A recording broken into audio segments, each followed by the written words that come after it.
أعوذ بالله من الشيطان الرجيم. بسم الله الرحمن الرحيم.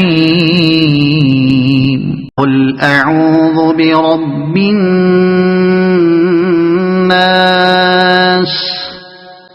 ملك الناس إله الناس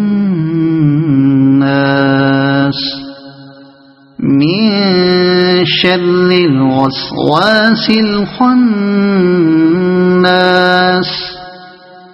الذي يوسوس في صدور الناس من الجنة